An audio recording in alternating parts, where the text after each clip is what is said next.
And welcome back, everybody, to another episode of Bubba and the Bloom, episode 190, coming at you on a wonderful Tuesday evening across this wonderful world, talking fantasy baseball news, notes, and more. We're going to cover it all for you, folks, including some recent signings in the last half an hour. We'll get you covered here on the show. But first off, you can find me on Twitter at BDentric, the podcast at Bubba Bloom Pod, and my co-host, who will not give me a hard time at all this evening, on Twitter at RyanBHQ, Ryan Bloomfield. How we doing, my friend? We're doing like infinitely better than you are. Just so you know, I did update the you couldn't tell. I did update the show banner for the folks on YouTube here with all caps Snell to the Dodgers. Just in case you didn't see that, you were looking at your phone, so I went in and swapped that one out for you. Anymore anyway, so cool. Man, we are recording about an hour after we heard the news of Snell to the Dodgers, and Bubba's been on one. People. You should have seen the I don't want to say fury. I don't want to say rage. That's a little much, but the pre-show lead up was entertaining, and you're being a good sport about it. You're getting it from all. I would pile on you for this, for Snell to the Dodgers, but it has been pretty damn fun to see anyone who's on our Discord right now piling on you as well with comments like, I think Bubba's burning his yellow notepad with the show notes for tonight's show. We had Ben Tidd in there. You're threatening to find new co-hosts for Bench with Bubba. So it's the Discord's on one tonight, and it's good. So I'm not even going to ask how you're doing. Like you're fired up. I know you're fired up. Doing great. Yeah, great. It's a great November 26th evening. Thanksgiving's a few days away. I know I'm thankful for. What I'm not thankful for. That is great. I would love to post what Dom just said in the chat, but I'd like to try to keep this at least PG for now. But I agree, Dom. So yes, this is almost up there. Like when we first started the show, we were pretty new into it. Do you remember that when Carlos Correa signed live on air, signed with the Dodgers, and you got pissed? Oh, he signed with the Giants. With the Giants, yeah. I was not happy. And then they realized he was hurt, and that all went away. But Dom, I'm still agreeing with everything you're saying in the chat. It's beautiful stuff. Even the next comment. Okay. Yeah, it's beautiful in there. But this is a fun one. This is a fun one indeed. We'll get to it shortly with the news, notes, and more. But before we get to that, before you guys tune out because Bubba starts blabbering on about stuff, just a friendly reminder. Mentioned it like a week or two ago. We got holidays coming up and whatnot. So we have your shows covered. They just won't be live for the next few episodes. So remember that. You will get your 2 shows a week. We got some cool stuff banked up for you.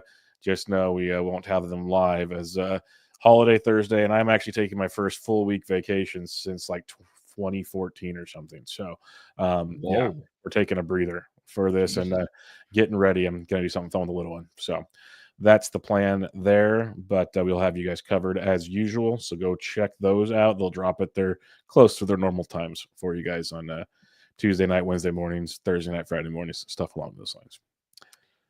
All right, Ryan. We did hit just real quick, a little milestone for the show today. We hit our 50th Patreon subscriber in our first month, which I think is like, I had no idea what to expect going into it, but it's been really cool to see the support from a bunch of y'all. And like I was talking about earlier with the Discord, all jumping on Bubba at the same time. It's kind of like we've developed a little crew in there. So it's been a ton of fun. And again, appreciate everyone who signed up early on as we're trying to build this thing up. It's been good, especially the last hour. Yep. It's been real good. And honestly, I don't mind it because I love jabbing with friends. That's something I enjoy doing. I'm very sarcastic, so it does not bother me. But yeah, if anybody didn't know why the whole conversation about me being in a great mood and all this, Blake Snell signs with the Los Angeles Dodgers. Financials don't matter in LA. He's getting deferred money and a $52 million signing bonus and God knows what else. But he's getting paid, and good for him. Good for Blake Snell. He deserves to get paid. The Giants wouldn't have paid him that because the Giants don't know how to pay proper people money. So that's probably what I'm probably more mad. That's where the anger is really coming from, is the Giants just not signing people. Now, given Blake Snell's got the injury history of a Tyler Glass now, or maybe a Bobby Miller, or a Walker Buehler, or a Clayton Kershaw, or a Shohei Ohtani, or stuff along those lines. So maybe he's the perfect fit with the Dodgers. I don't know. That's all fine and dandy. I don't know. Did you actually want to talk fantasy, or did you just want me to vent for a while? I don't care. But keep going. You're good. You're yeah, good. I'm gonna go get some water. No, I'll save the people because I tweeted it, and apparently I annoyed people with Logic on Twitter. Shocker, how that worked. Logic tries to win out, but I've talked about on this show how much I respect the Dodgers players. I've never said I don't. I just hate the franchise logo of the Dodgers because I was born that way. Those I think having a problem with my things weren't even born before 2000. So that's probably part of what they don't know what a rivalry is anymore. But that's the fun I have behind this. But fantasy wise, Ryan, because again, I don't want to take the whole show and if people tune out with this. But fantasy wise, I think we all know kind of where this story leads. Snell is an ace. Snell is joining the defending World Series champions. Snell is on paper going to be amazing. And over the 8 November drafts in Draft Champions, has an ADP of around 45. Not sure how much that changes, honestly. He has a high bid of 31, so I don't see him going too much higher than that. But some people, there is a Dodgers inflation, there's a Yankees inflation, there's I spent money, so I need to spend money too inflation. What are your thoughts on this from a fantasy perspective as Snell goes to the team that does not know how to balance a checkbook? Hold on. Did you put on the rundown that the Giants signed Max Stassi today? No, because that was a minor league deal. I told you we do not do minor league deals. And just wanted to make sure. And for those that don't know, Max Stassi, Sacramento native, lifelong Giants fan, trying to give him a second chance, had a lot of problems with his wife and a potential child. Do you want me to give you the full story here as you laugh, or do you want to talk to Blake Snell? We'll calm you down. We'll calm you down, big man. What'd you say the ADP was on Snell? Like 45? 45.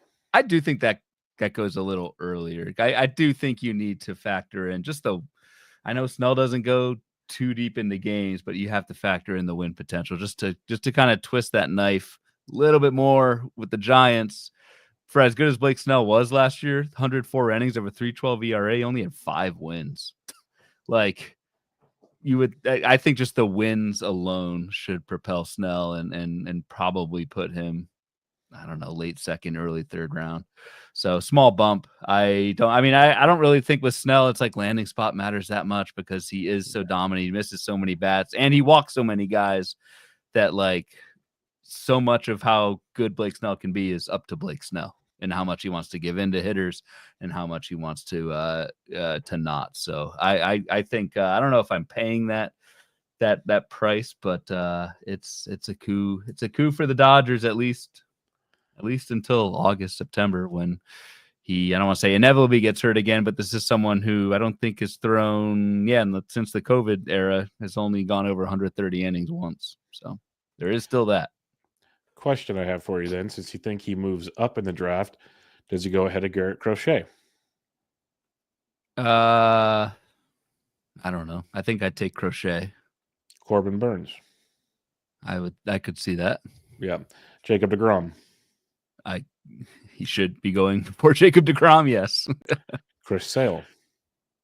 Yeah, that sounds about right. That sounds about close. George Kirby. I could see him going over Kirby too. Logan Gilbert.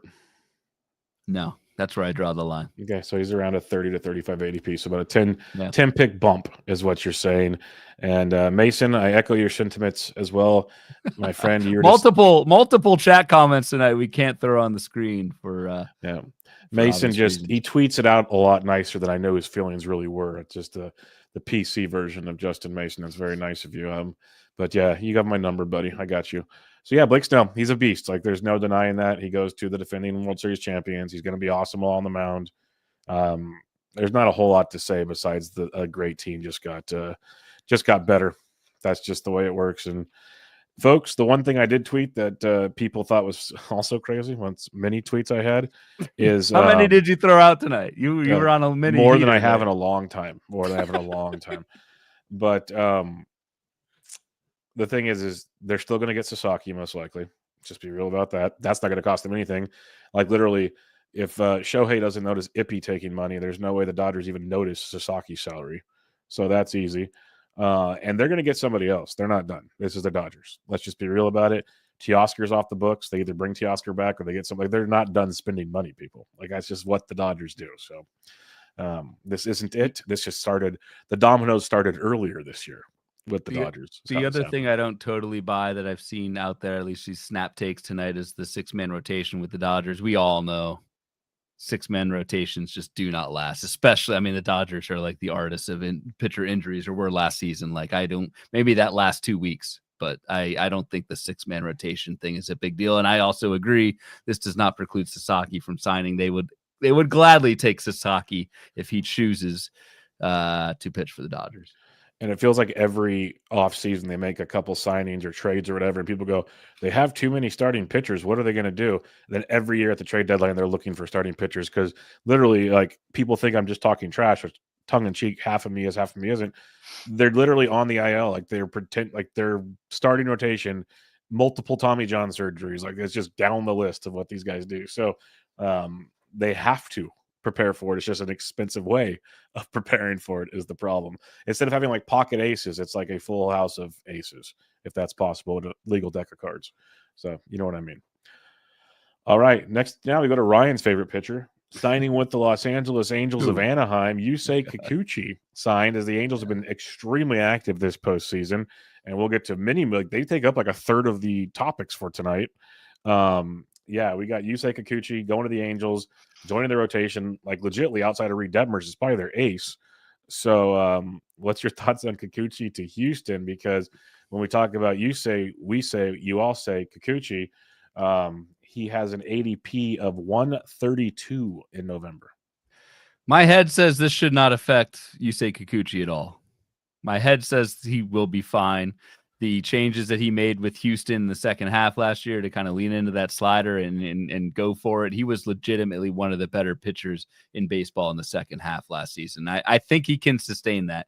My heart says, holy crap, why did he sign with the Angels? Because, like, and again, there's no, like, I have no numbers behind this, but it's like immediately when I saw that, I was like, oh man. And that's a lot of that is the Angels track record of signing pretty much any type of player, especially a big free agent. And so you immediately think of that. But on paper, this should not be, like, it's not the worst landing spot in the world, assuming the Angels don't screw him up. And the forecaster with Kikuchi, the question is, can he lean on the slider for a full season? I think that's the bigger thing, is like we had this pitch mix change with Kikuchi where we leaned on more of those sliders, and that can work for a half season, but we all know this is a game of adjustments, and the book is out now.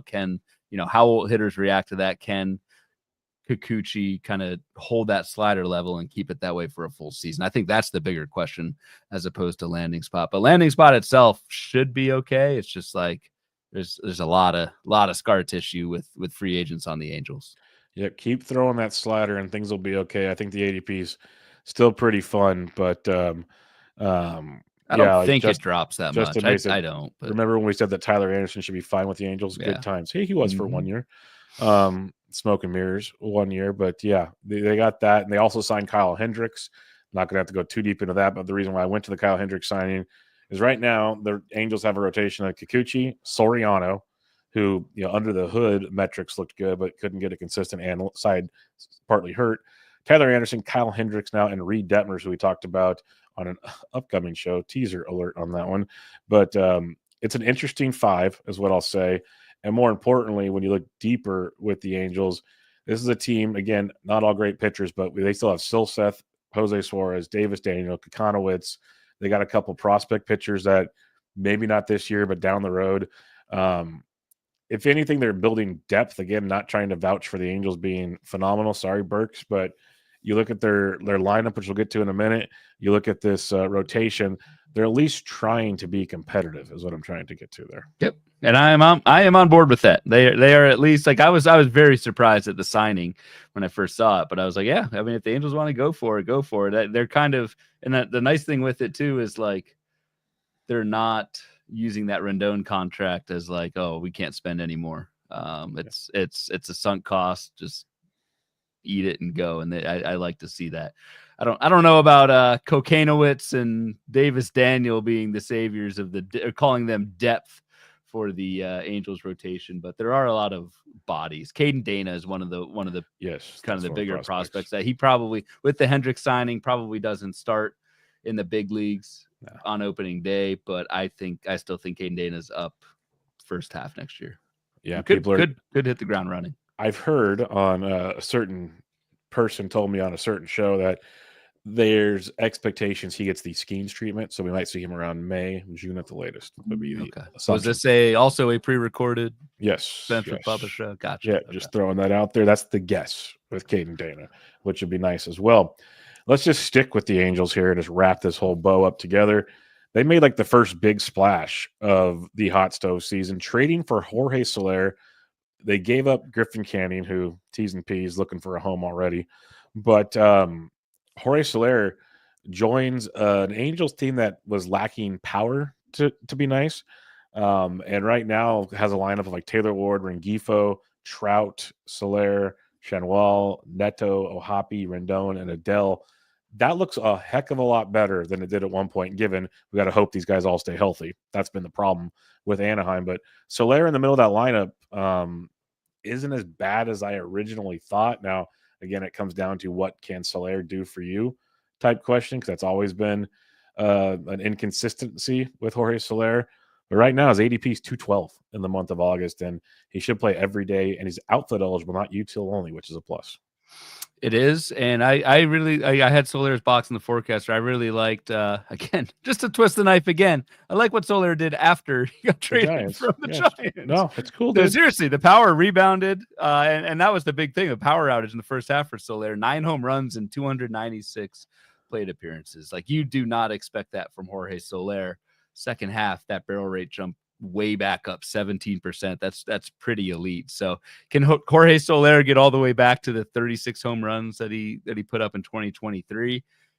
Maybe. I'd probably go like 30, 32, something like that, and 240, 250 batting average. That is plenty. That is plenty productive, especially if you're playing every day in, I don't want to say the Angels lineup. There's a lot of, like, will Zach Neto be healthy? Will Mike Trout be healthy? That team context still matters with Jorge Soler. That could be either a positive or a negative, but I think the power comes back pretty nicely. Yeah, I like that 212 ADP for the Angels. And again, if Trout can stay somewhat healthy and the pieces in front of them with Rengifo getting on and other how could I leave off the mascot, Taylor Ward? That could be a decent lineup. That's what I'm saying. Like, it's I was looking at it with Ben Titt on today's show, and it actually surprised me that it's better than I thought. Now, is it a world beater? No. But again, like, this is a team that can compete more often than they used to. So I'm trying to say it is a very injury-riddled team. So take with all the grains of salt. But there's optimism there, and it got even more optimistic when they went and signed Travis d'Arnaud to be the backup to Logan Ohapi. And this, I thought, was a phenomenal move for a team trying to spend a little bit of money and have some hope there, because Ohapi, as good as he is, really struggles against left-handed pitching. Travis d'Arnaud is phenomenal versus left-handed pitching.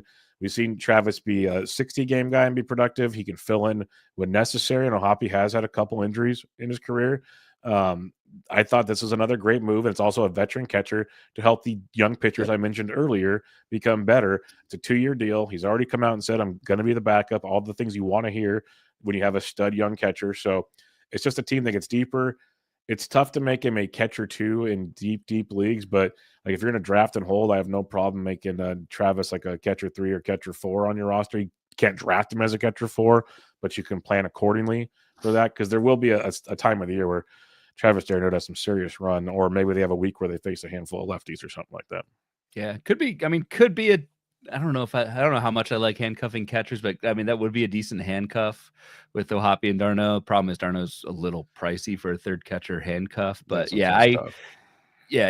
covered it well. I think it's honestly just a strict platoon. I do hope, one thing I do hope for Ohapi's sake, he still gets reps against lefties, because it's too early, far too early to give up on Logan Ohapi as a both side hitter.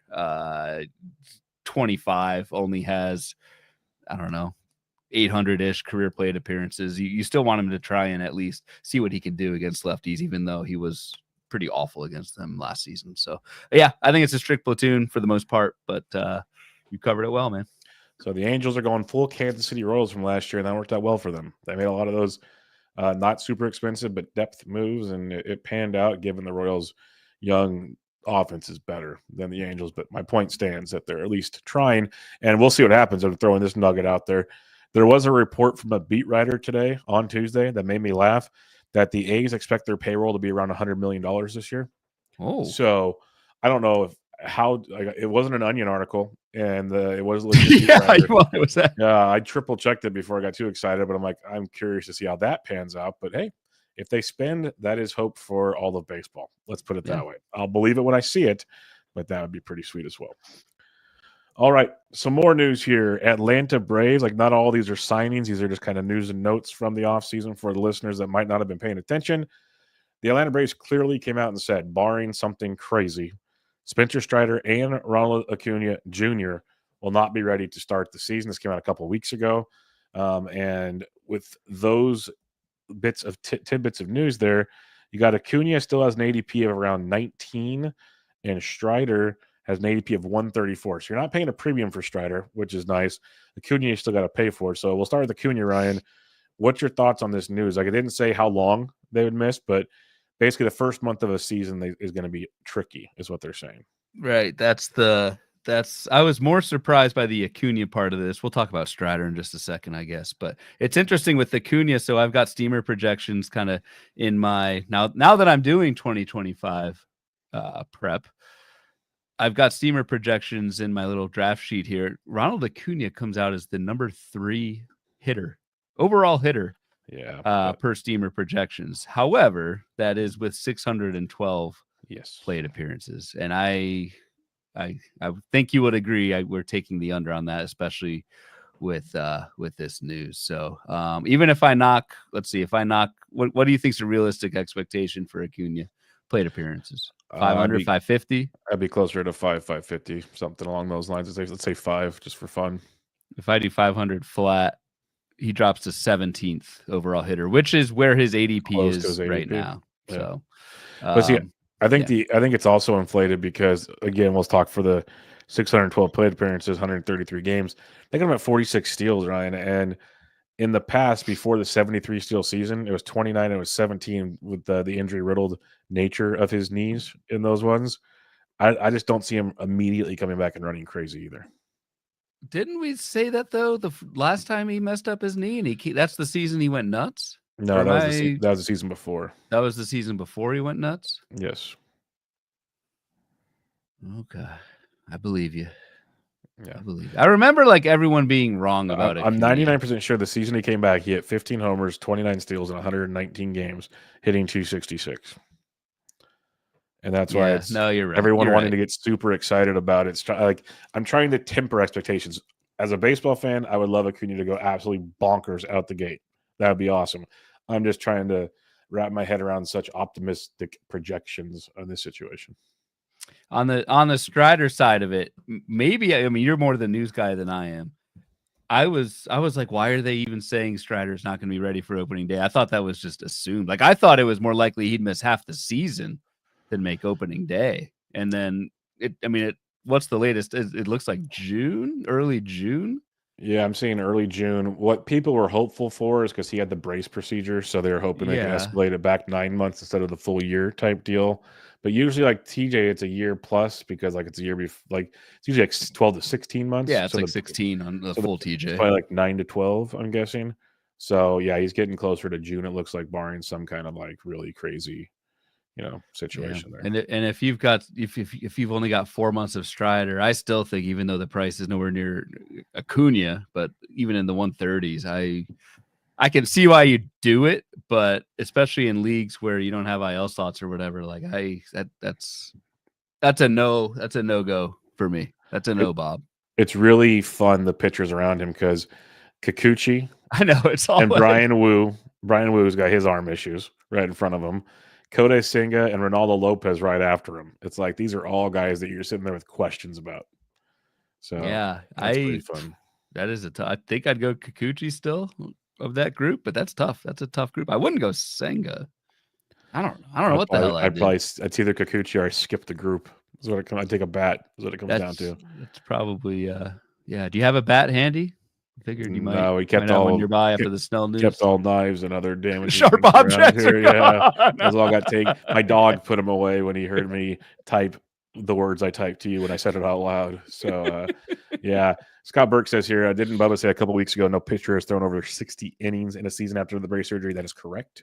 Brace surgeries do though, so a grain of salt. But yes, no one's thrown more than 60 innings after the brace surgery. So that's a fact. Did you say that on our show? Burks must listen to you more than we did say it on this show. Yes, thanks for listening. But yes, we did. Appreciate it. It was on our recaps, probably of positions. But yes. Okay. Yes. I read your Patreon posts. I got all caught up on those, but now I just need to actually listen to what you're saying on the podcast. Yeah, I'm not all looks either. There's knowledge here too. Yeah. Michael C says if you're Atlanta, you probably set a cap expect playoffs. So starting in mid-June makes sense. I agree completely. Like I'd slow play the crap out of that if I'm the Braves because you need him for the postseason. And not to go too much on Strider, but what are the odds he just hits the ground running when he comes back? I don't know. He could, but that's also not baked into the projection. So for fun, would you rather take Jacob deGrom at ADP 36 or Strider at 134? I mean, if I had to, I would take deGrom. At least he's healthy for now. Yeah, I think I'd take deGrom. Yeah, that's just both feel like ticking time bombs. I mean, I wouldn't either, but yeah, I wouldn't take either, but I would, if I had to, I'd take deGrom, I think. All right, let's go to the St. Louis Cardinals. Some fun news coming out of camp there.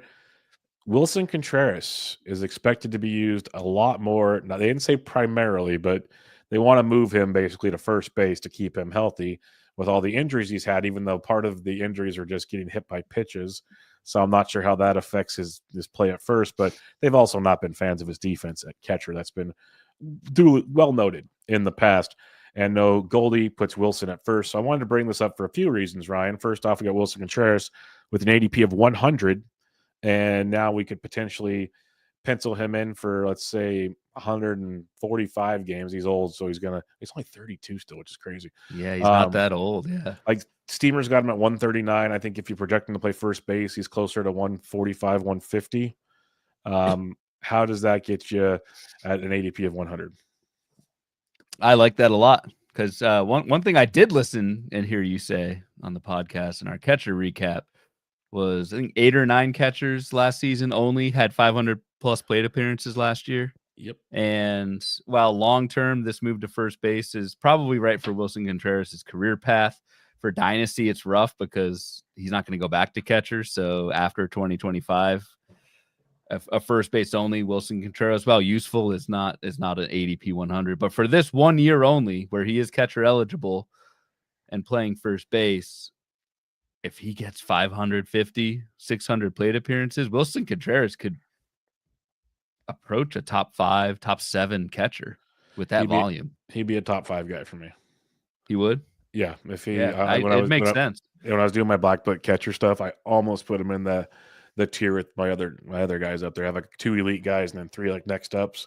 And you knew that when you were writing the black book. Yeah, the first base that news came out. So I had him right on the brink. I kind of want to hear more news, like how much they're going to play him at first. That'd be my final straw there. But if it's like, hey, we're going to play him 75% of the time or something like that, I'd be like, yeah, let's go.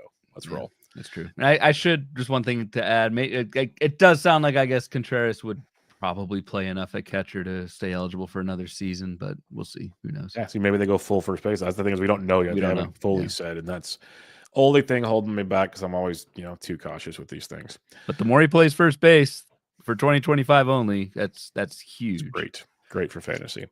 The other effects of that now is you have Ivan Herrera and Pedro Pajes getting some playing time. I've always been an Ivan Herrera guy. If you remember, he was one of my favorite late DC guys last year. Now he has an ADP of 302 in the month of November, Ryan. He's one of like 8 catchers or whatever that had a a WRC plus over 100 or 120, whatever. I'm butchering it, but he had an elite rookie season as a catcher, is what I'm saying. And he had a 127 WRC plus this past year in 72 games. Power I thought would be a little better, but a 301 batting average is bonkers there. So I like him a lot. Pedro Pages, his offense is not the same, but his defense is a lot better than Herrera's. So it was one, like I've mentioned on other shows, is when Contreras is on the IL, Herrera would DH some games and Pages would catch. So the Cardinals want Herrera's bat in the lineup. We just got to see how much they like Pages' defense. I think Herrera is like the 2/3 to 1/3 guy for now, but that's always subject to change.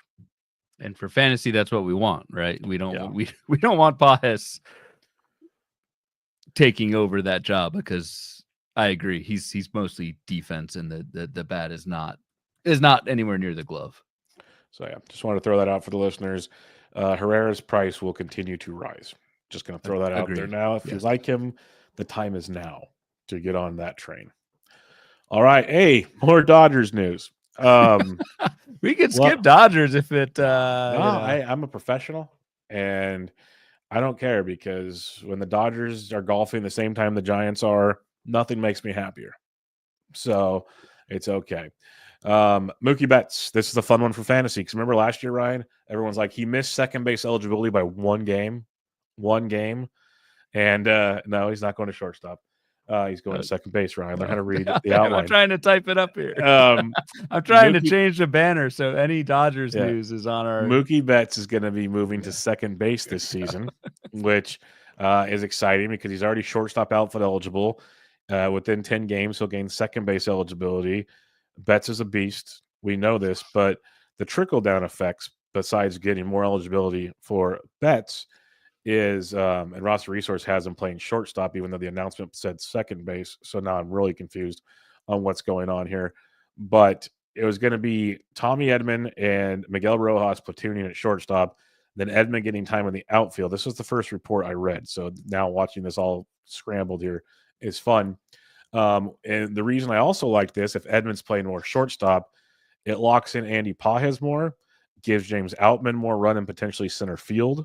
And this is all barring another move by the Dodgers, of course. But, because Teoscar's not there. So the point of my conversation was Edman's going to get his playing time, which is great, which is what we wanted to see. Mookie's going to get second base.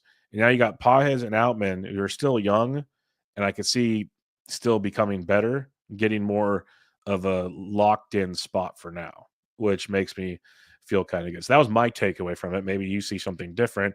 Roster Resource is completely upside down from what I read like a week ago. Yeah, I think if this does happen, the more playing time Tommy Edman gets, the more. And I know you're on board the Edman train, because you talked about him at First Pitch Arizona as the next Jurickson, as a potential next Jurickson Profar. The more reps Tommy Edman can get, I think he's a bargain right now. He only outfield eligible right now, but that would change quickly if Betts goes to second base and Edman, even if he shares second base. Like Miguel Rojas, what's Miguel Rojas doing?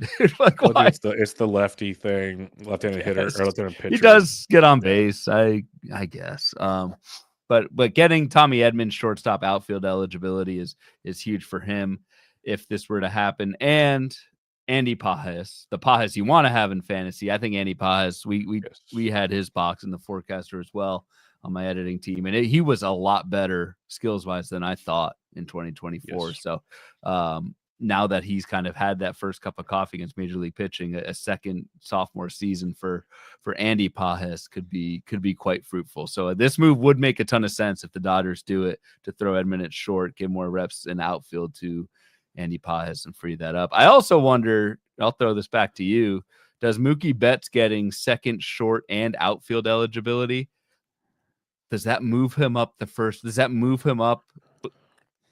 before, ahead of Tatis, ahead of Tucker, ahead of Soto, ahead of Gunnar in the first round for you? Like, is it that important for you? It's not that important for me. Like, is it great? Is it nice? Yes. I'm not going to say that, but I'm not going to be running to make it that big of a difference. If someone wants to move him ahead, like, I'm not going to argue it.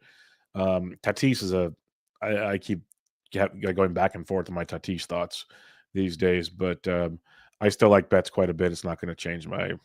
You could order those in any direction, and I'm not going to argue with you. Basically, I think it's all pretty fair. To get Mookie at 3 positions again would be especially my mind is so draft and hold right now that is massive. Draft and hold, it would help a ton. Yes, if you're doing like a fab league, not as concerned. Draft and hold it. I would say it gives Mookie a +1 for sure. Like it does give him an edge on the crew. I'll give you that much. And then we'll continue. I'll keep an eye on this news because the fact the roster resources that ass backwards is crazy.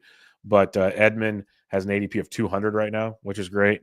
Pa has 329, which I think is outstanding. So I like those. And then Kevin Alvis in the chat here says, is Dalton Rushing closer to a call up with the Betts move? I think he is as well. First off, they brought Austin Barnes back, which I think is just annoying as all get up because Dalton Rushing, for those that don't know, stud catching prospect for the Dodgers, really good offensive skills, even runs a little bit. They obviously have Will Smith, but he's replaceable. And Austin Barnes, Will Smith's getting old, by the way, for a catcher. Just if anybody's check that out. It's kind of surprising. Austin Barnes isn't that good. They brought him back, though. But what the Dodgers have been doing is working Dalton Rushing in the outfield. So that is an angle to get Rushing up there, moving Betts over, kind of lines all that kind of stuff up in the grand scheme of things. Then you have an outfield catcher eligible, potentially Dalton Rushing. He's a lefty bat, though, just like Outman. So there's your kind of dilemma in that situation. But maybe he plays better and Outman goes back to AAA. Hey, I was going to say, is Outman really that much of an obstacle given what we saw last year? But that is really, I didn't even think about the outfield part with Dalton Rushing. And I know Martin's in our Gladiator episode, Martin Sokolsky took Rushing. I forget exactly which round, but it was earlier than most, and he was very confident in that. So, by the way, Will Smith's only 30. He's entering age 30 season, dude. Yeah, what are you talking about? He's old. Dalton Rushing ADP of 339. So, yeah, pretty good stuff there as well. Yeah. All right, I think that's it for the Dodgers today, unless they sign someone else by the end of the show. Never mind. Let me not get started here. Roki Sasaki, for those I'm living under a rock. Sasaki literally is next on our rundown. I said they legitimately made it official that he will get posted, and the bidding war will start, I believe, in January for him for the international signing period. So expect the Dodgers to sign him shortly thereafter. Grayson Rodriguez, this is a fun one, but I'm just curious about a little deeper dive into this. Orioles brass said Grayson Rodriguez is 100% recovered from his lat injury and that he'll have zero limitations come spring training. Grayson's a guy I know we were very excited about the way he ended 2023. 2024 was looking good before he got hurt. Steamer has Grayson for 172 innings, Ryan, after throwing 116 last year. Did throw close to like 164 the year before. How are you feeling about Grayson Rodriguez, assuming we believe the fact there are no limitations? Because Grayson Rodriguez has an ADP, if I spell correctly. Oh, God, Bubba spell. And now it's Julio Rodriguez. Grayson of 98. I mean, I don't trust what the Orioles tell us at all. I mean, why would we? Well, they're moving the wall in. Come on.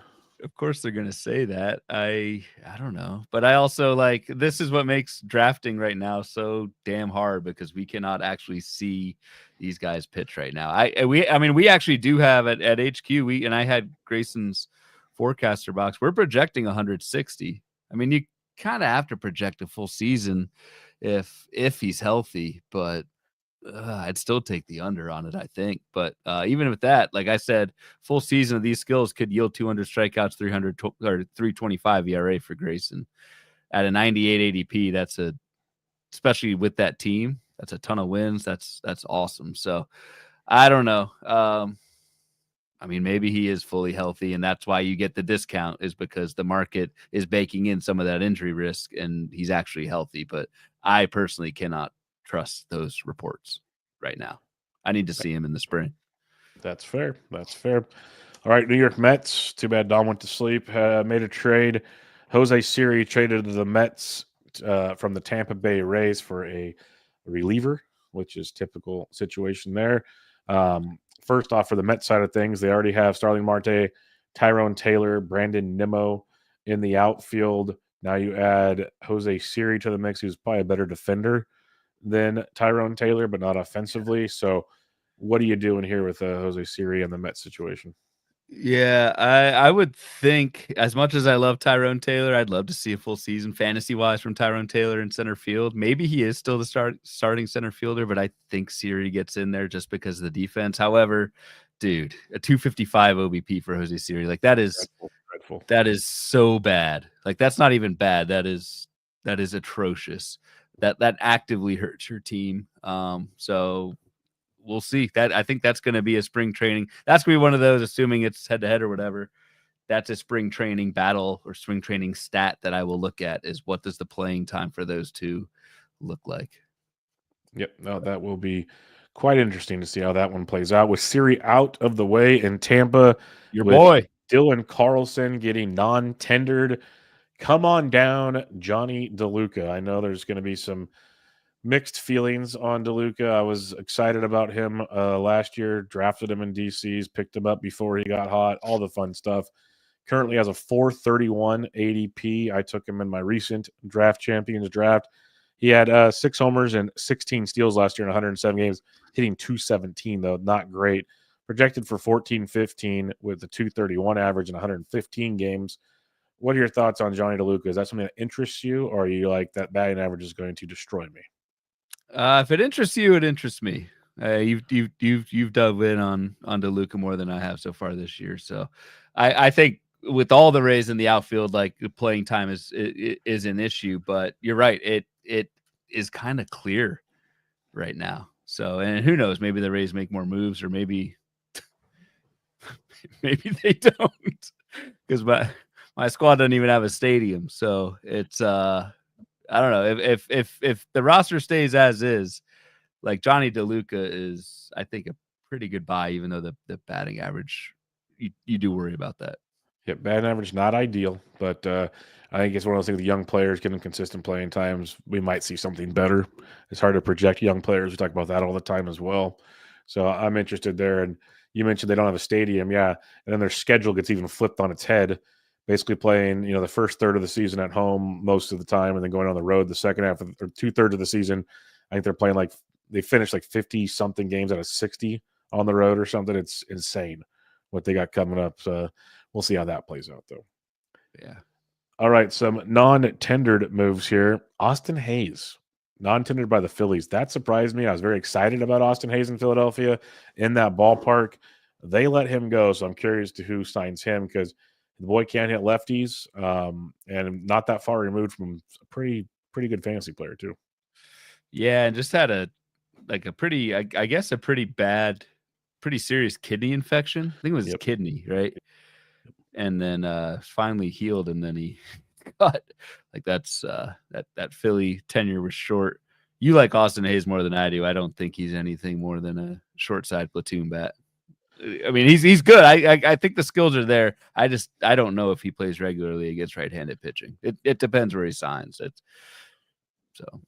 Yeah, he might be a short time platoon guy now. Like when he was with Philadelphia, he was supposed to be the full-time guy. That's like all the reports, and then he gets non-tendered. I'm like, well, there goes that. Right. So we'll see how that plays out.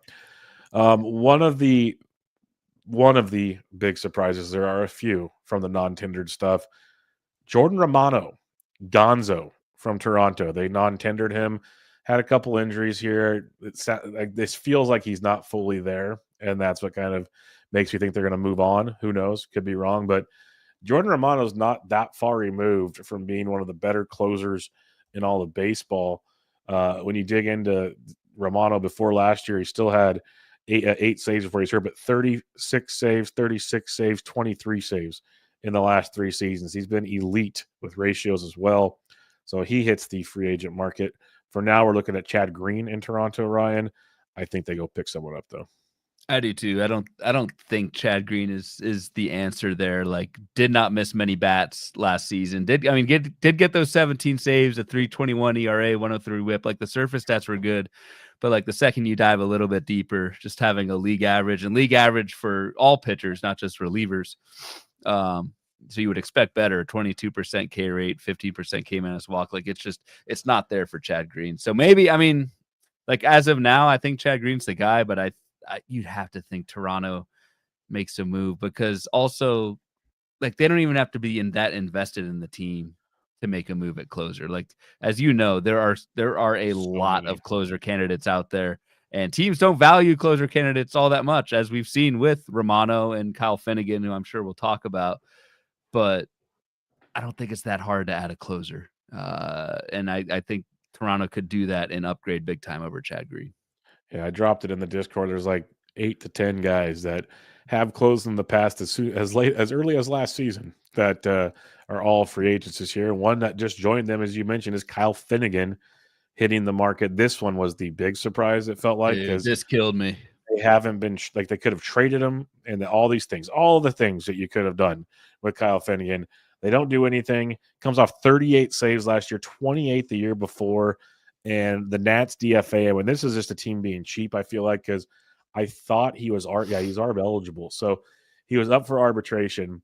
And I think the bidding war would have sucked when it basically said, hey, yeah, here's 38 saves, pay me. And they're like, no, peace, you're gone. And that's a shame. So Finnegan goes to the open market, which is not good. And the Nats, to me, have to sign someone on the cheap, Ryan, because when you look at their projected bullpen right now, it's Robert Garcia, Derek Law. It's just a whole lot of oof in the back end. What about Double H? Hunter Harvey? Where's he He's at? in Kansas. He got traded last Oh, year, that's right. Yeah, that's right. He's in Kansas City. Sorry. I apologize to KC Moose, our friend Anthony Gialdi, who's in the chat.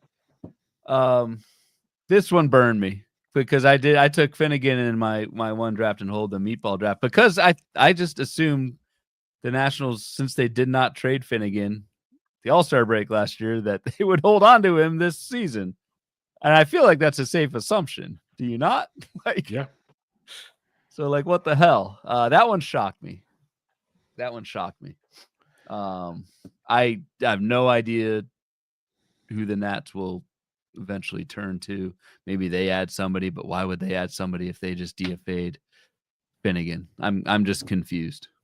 Because they'll be cheaper than his arbitration deals. What I'm looking at, like, they could probably go sign Tyner Scott for like $8 million, and Finnegan, maybe his arbitration would have got him like 11 or something stupid like that. Just something as minute as that's all I'm saying, and that's the difference maker. And they're saying maybe like they could sign these guys back for cheaper, but like, if you're that player, it's like, well, screw you.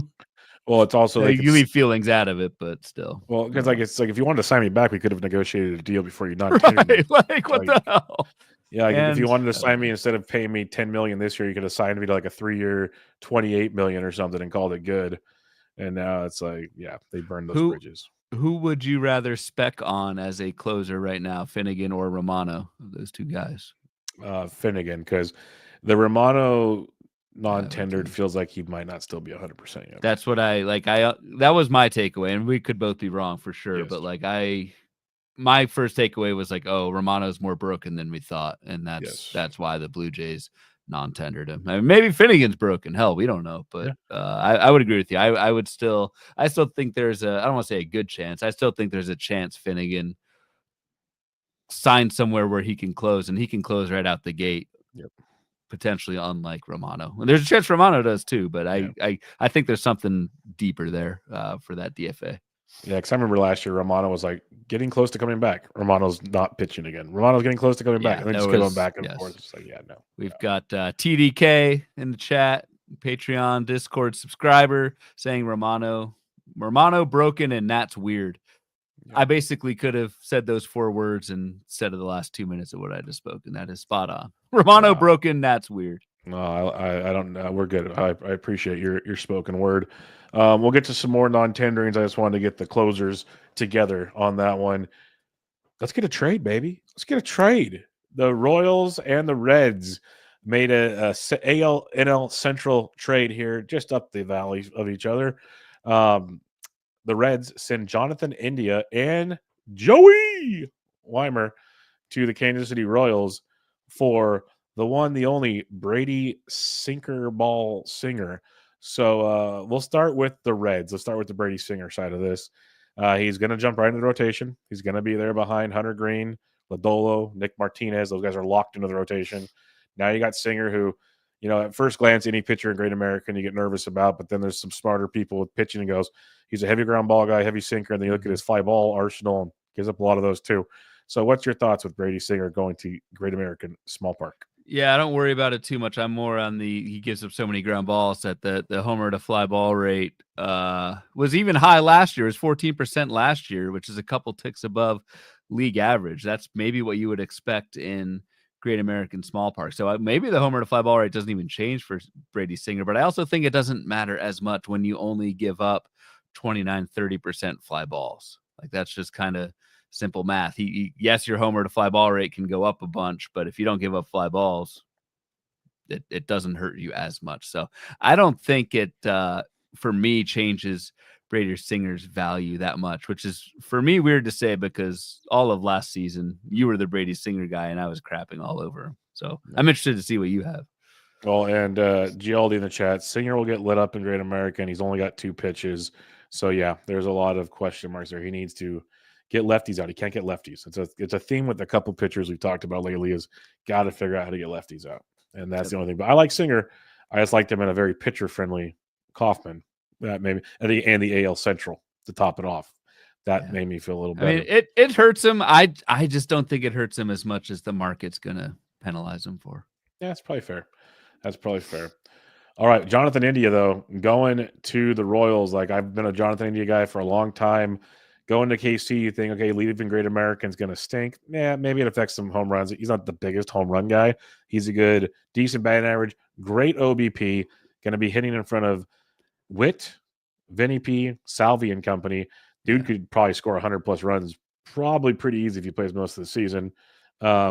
Should play second base. Defense is an issue, so he might DH a little bit.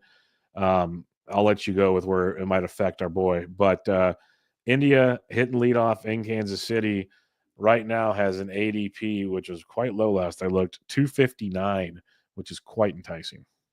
Yep. Other ripple effects will be that of Maikel Garcia, who I like to turn around, especially batting average in 2025. A lot of what Garcia could do is because it's tied to stolen bases and compiling at bats as the leadoff guy. I think he drops down 6th, 7th, something like that. And so that obviously hurts his plate appearances. Does it hurt how often he runs as well? We'll see. I'm not so sure about that one. So it hurts Maikel Garcia. It hurts my guy, dude. Yep. Mount Massey. Mount Massey is I mean, maybe there's a position change. So as Gialdi says, could be third base, or maybe Massey goes to third base. There is a hole at third base that needs to be filled, or maybe there's another move to go there. So I think those, as of now, Maikel Garcia and Michael Massey. Barely know Massey's first name. I just call him Mount. And I don't even know, why do I call him? They're not an actual Mount Massey. I don't know. Why the hell do I call him that? It's the you thing, which I respect. I'm all for goofy nicknames. So Mount Massey is an old Irish ballad from the 1780s. Just stop reading. You're only going to get in trouble if you read a 1780s Irish ballad out loud. There's not a mountain named Massey. There you go. I don't know, man. No, there is. He resides at second base in Kansas City. That's right. Maybe third base. Yes, maybe third base. In the infield in Kansas City. But he could platoon with volcanic. There is a world where he just platoons with Maikel. Yeah. That makes sense. Because we saw Mount Massey sit versus lefties anyways. So that is a very viable situation. Again, we're just giving you the early news. A lot can change as more news and more signings come out to play. But if you're early drafting, might affect a few things for you. Brylan De La Cruz, non-tendered, Ryan. We talked about it during the outfield review, how he just fell off a cliff when he went to Pittsburgh. It got bad, like as bad as he started getting benched in Pittsburgh. The final season stat line still wasn't horrible. I get like 19 home runs or something. So it was serviceable. But now he's looking for a job, which maybe benefits him in the end after the way Pittsburgh went. Oh, did I cut out? Can you hear me? Yeah, I got you. Oh, okay, bye. Yeah, I mean, it was just so bad for De La Cruz down the stretch with Pittsburgh. I don't know. You look at like the pile of work. He's entering age 28 season. He's had his chances, 2 seasons of 620 plus plate appearances, and hasn't hit more than 21 home runs with it. So like, I don't know. I'm lukewarm on De La Cruz, and then you throw in some playing time, at least at this point, questions because he doesn't have a team. I don't know. He's just like a 6th, 7th outfielder for me. Maybe I'm too low on him, but I'm not too impressed with what we've seen. That's fair. I think there is a world where he can be good again.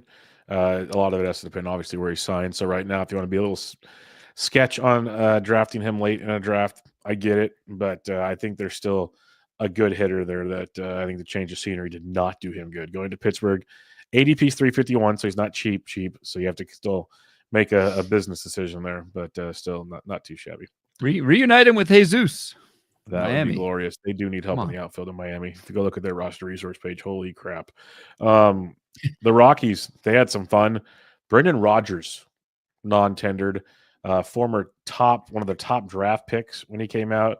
Injury-riddled career, one could say. He is 28, which is pretty wild to think about. 13 home runs last year. He's hit 13 or more in 3 of the last 4 years. 267 average. Got his first career stolen bases last year. Seems like they're just giving up on him and getting ready to move to the youngster Amador at second base. Yeah, probably. Or the Farmer. They just signed Kyle Farmer, but I think that's a utility depth piece more than anything else, and it's probably Amador. If I pull up Amador on our nifty minor league leaderboard, boom. Very good speed skills, very good plate skills. They didn't quite translate over to the majors last year. He got hurt. And he got hurt, right? Fangraphs, he's a top 10 Rockies prospect, which the prospects aren't terrible. 14 homers, 35 steals, and 455 plate appearances at AA. So you never know how that translates over to the majors, but this is at least a sign, I think, that Colorado, for as inept as they may be, they believe in Amador, and maybe we should as well. Yeah, you got to be cheap. I was just going to tell you, I'm very intrigued by Amador, and his ADP right now is 550, but he's gone as high as 411. So I think once the Rodgers, that's probably more the price. Yeah, once we start reacting to the news. Let me pull up my draft I'm in right now. I'll tell you where he went in this one because we were drafting while this was taking place. So it could be a little Control F, Amador. Goodness gracious, where I can't see shit. Oh, there he is. He went early round 14. So yeah, no. Sorry. Early round 34. Okay, that's a little more. I'm like there's no way around 14. Yeah, early round 34. So there you go. But he'll keep moving up. I'd imagine. The Rockies made another move though. They did not bring back Cal Quantrill, who we all make fun of, but he's actually serviceable at times this year. Like surprisingly serviceable. Leaves them a rotation of Herman Marquez, who got hurt again last year. I'm surprised he's even healthy right now. Ryan Feltner, Kyle Freeland, Antonio Sensatella, who got hurt as well, and Austin Gomber. This actually makes me a little intrigued on Cal Quantrill again, depending on where he lands. No, it doesn't. Not for me. Maybe as a streamer, but at an ADP of 730. I mean, he's not any good. He's going to land a starting spot. That's not good. Oh my god! If you're not good and you pitch a lot, the Giants will probably sign him to replace Blake Snell, so it's all good. No, I mean he doesn't do anything well. He doesn't even do anything. Suarez, but cheaper. No, Albert Suarez is better. Dude, Cal Quantrill. I know. Oh, it's rough. He does nothing good.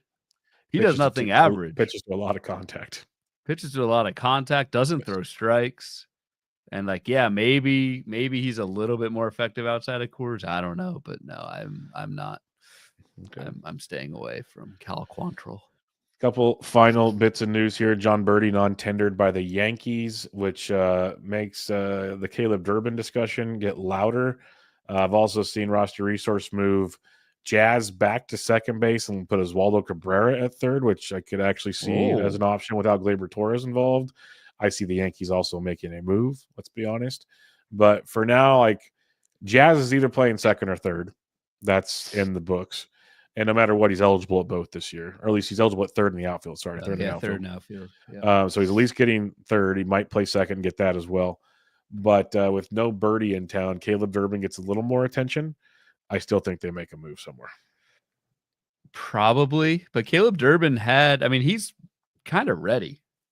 375 plate appearances last year at AAA. Like, he spent more than half the season there at AAA and more than held his own. A 129 WRC plus at AAA, 10 homers, 29 steals. Like, that's good for Caleb Durbin. He's going to be 25 next year. Like, he's not a young prospect anymore.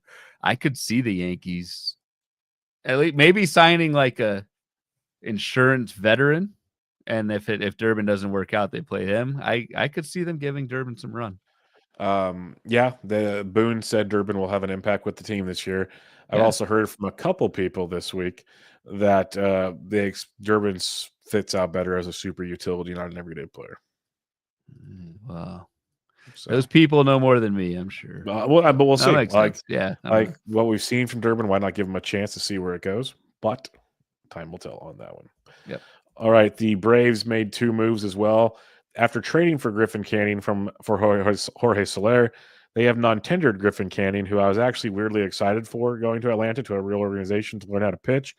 Now he's back on the market, so my excitement has been tempered. Yeah, and I'm still licking my wounds from having Griffin Canning on a bunch of teams last year. Like, it was really bad for someone whose skills were very impressive in 2023. I think that's why we were both interested in Griffin Canning. Big step back for him last season. So you can't just pin all that, as much as we like to bag on the Angels. Griffin Canning is the one throwing those pitches. So I don't know the business behind why Atlanta did what they did, but whatever. He's out there. Most definitely. And they also got rid of Ramon Laureano, who ended up with 11 homers, 8 steals last year in 259 games. Yeah. He was the guy we talked about a lot towards the end of the season in the why did I totally blank? Just in Fab.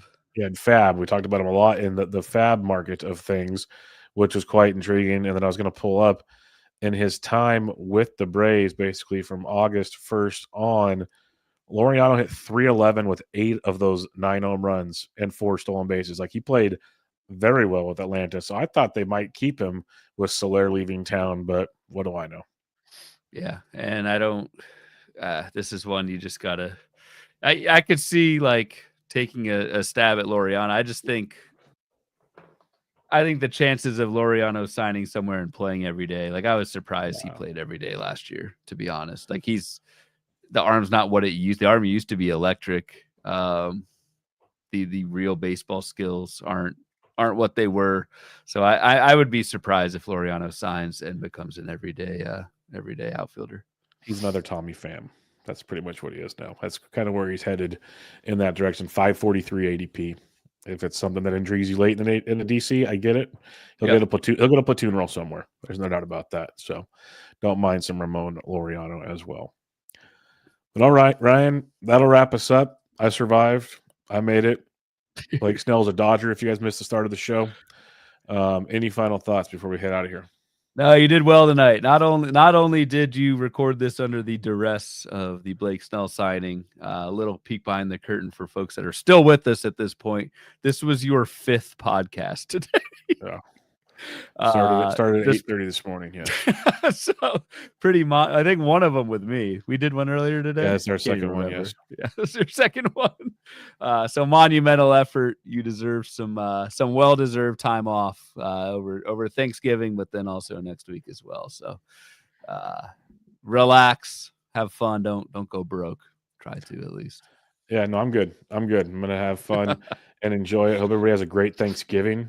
Got some bad football games this year because, the Bears stink and the Cowboys Giants is up for a doozy. But you get Dolphins in cold weather in Lambeau, so narrative street there. As a Dolphins fan, I can't wait for that. But you guys have a happy Thanksgiving. Stay safe out there. As we mentioned earlier, you're still going to get a show on Friday. You're going to get 2 shows next week. Don't you worry. And we'll be back with you guys live the following week. But just a little breather behind the curtains to let us have some fun with our families, and at least let me have some fun. Ryan will be doing whatever he's doing, but we'll get her done, and hope everybody has a good Thanksgiving. And we'll be back with you guys soon. Make sure you check out Ryan on Twitter at RyanBHQ, the podcast at Bubba Bloom Pod. I am at BDentric, And for now, this was Bubba and the Bloom, episode 190. Catch you all next time.